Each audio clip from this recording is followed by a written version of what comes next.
بسم اللہ الرحمن الرحیم۔ السلام علیکم ناظرین۔ یزید کا انجام۔ ناظرین، واقعہ کربلا کے کچھ ہی دنوں بعد یزید ایک ہلاکت خیز اور انتہائی موذی مرض میں مبتلا ہو گیا۔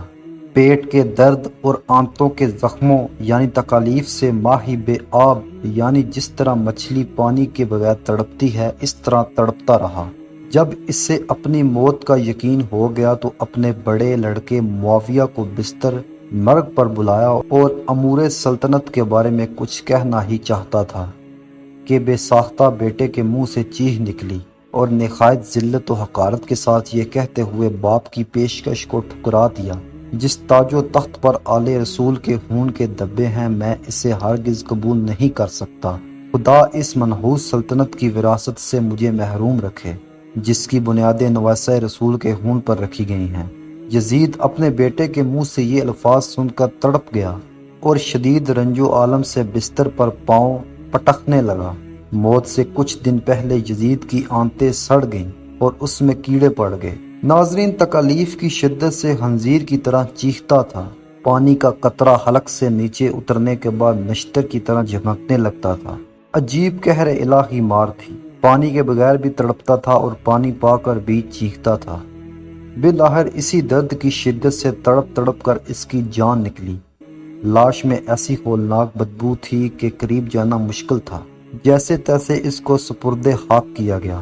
ناظرین کرام، امیر اہل سنت بانی دعوت اسلامی حضرت علامہ مولانا ابو بلال محمد الیاس عطار قادری رضوی اپنے رسالے امام حسین کی کرامت میں یزید پلید کے انجام کے بارے میں ایک واقعہ نقل کرتے ہوئے ارشاد فرماتے ہیں کہ یزید پلید کی موت کا ایک سبب یہ بھی بتایا جاتا ہے کہ وہ ایک رومی لڑکی کے عشق میں گرفتار ہو گیا تھا، مگر وہ لڑکی اندرونی طور پر اس سے نفرت کرتی تھی۔ ناظرین، ایک دن رنگ رلیاں منانے کے بہانے اس نے یزید کو دور ویرانے میں تنہا بلایا۔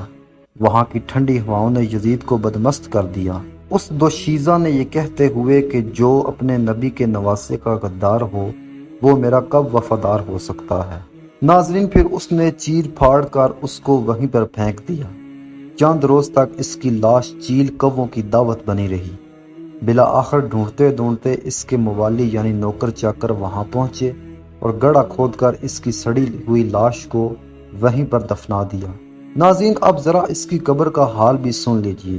چنانچہ دمشق کے پرانے قبرستان باب الصغیر کے کچھ آگے یزید کی قبر کا نشان تھا، جس پر آج سے کئی سالوں پہلے لوگ اینٹیں مارتے تھے اور اکثر اینٹوں کا ڈھیر لگا رہتا تھا۔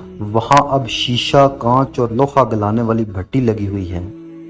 اس کارخانے میں شیشے کے برتن بنائے جاتے ہیں۔ اس لوہے اور کانچ کو گلانے کی آگ والی بھٹی بالکل ٹھیک جس جگہ قبر تھی وہاں بنی ہوئی ہے۔ گویا یزید کی قبر پر ہر وقت آگ جلتی رہتی ہے۔ وہ تخت ہے کس قبر میں، وہ تاج کہاں ہے، اے خاک بتا زور یزید آج کہاں ہے۔ نہ ہی شمر کا وہ ستم رہا، نہ یزید کی وہ جفا رہی، جو رہا تو نام حسین کا جسے زندہ رکھتی ہے کربلا۔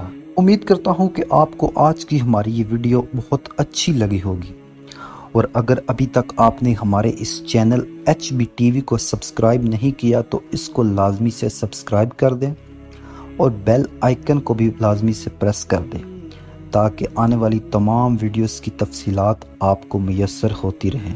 شکریہ۔